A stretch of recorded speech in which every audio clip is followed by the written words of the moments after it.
Welcome to my channel. ఈరోజు పెసరట్టు కొబ్బరి చట్నీ చూపిస్తున్నాను. పెసర్లు పావు కేజీ,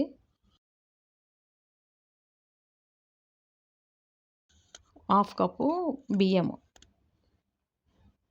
ఇవి వాటర్ పోసి కడిగి నానబెట్టుకోవాలన్నమాట. ఒక 5-6 అవర్స్ నానబెట్టుకోవాలి. నానబెట్టుకున్న తర్వాత 5-6 అవర్స్ అయిన తర్వాత నానిన తర్వాత నీళ్ళు వంపేసి ఈ విధంగా అవుతాయి అన్నమాట. నానిన తర్వాత ఇప్పుడు నీళ్ళు వంపేసి ఇందులోకి ఒక 5-6 పచ్చిమిర్చి వేసుకోవాలి. ఇప్పుడు ఇవి మిక్సీ పట్టుకోవాలన్నమాట. ఈ పచ్చిమిర్చి, ఈ పెసర్లు, కొద్దిగా రుచికి తగ్గ సాల్ట్ అన్నమాట, కొన్ని వాటర్ వేసి పేస్ట్ చేసుకోవాలి. ఇది దోశ పిండిలాగా పట్టుకోవాలన్నమాట.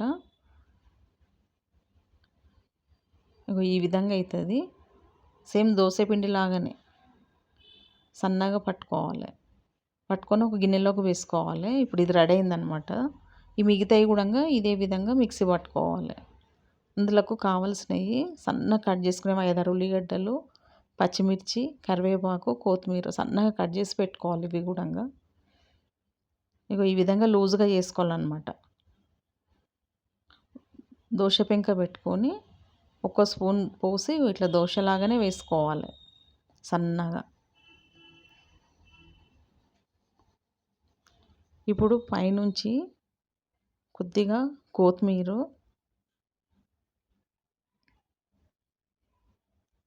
కరివేపాకు,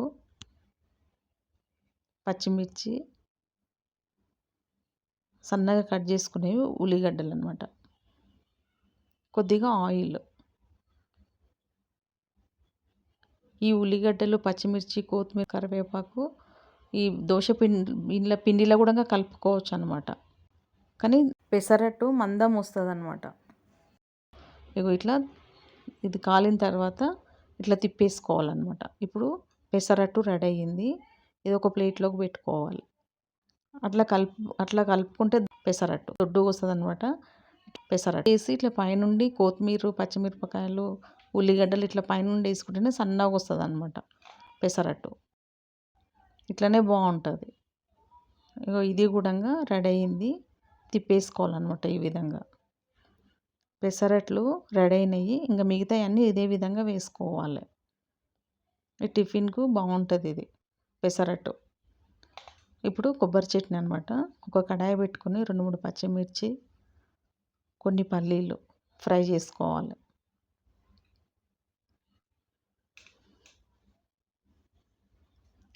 అందులోకి పుట్నాలు, పచ్చి కొబ్బరి, కొద్దిగా అల్లం ముక్క, మిక్సీ గిన్నె తీసుకొని అల్లం ముక్కలు కట్ చేసుకోవాలి.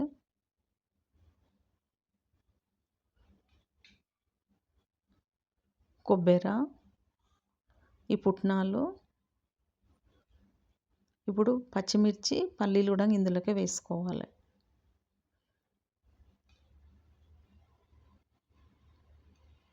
రుచికి తగ్గ సాల్ట్ వేసుకోవాలి.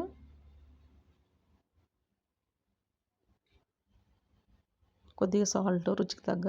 ఇప్పుడు మిక్సీ గిన్నె మూత పెట్టి ఇప్పుడు ఇది పేస్ట్ చేసుకోవాలన్నమాట. ఇప్పుడు ఇట్లా ఈ విధంగా పేస్ట్ అవుతుంది. కొన్ని వాటర్ వేసి మళ్ళీ పెట్టుకోవాలి. మళ్ళీ మిక్సీ పట్టుకోవాలి. ఈ విధంగా అవుతుంది అన్నమాట. కొబ్బరి చట్నీ రెడీ అయ్యింది. ఇప్పుడు ఒక గిన్నెలోకి వేసుకోవాలి.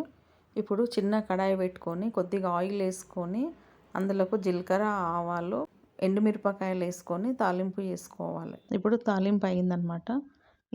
ఇందులో చట్నీలకు వేసుకోవాలి. ఇది పెసరపప్పుతో కూడా వస్తుంది అనమాట పెసరట్టు. కానీ నేను పెసర్లతోటి చేస్తున్నా. పెసరట్టు రెడీ అయ్యింది. కొబ్బరి చట్నీ, పెసరట్టు. మీరు కూడా ట్రై చేసి చూడండి, బాగుంటుంది.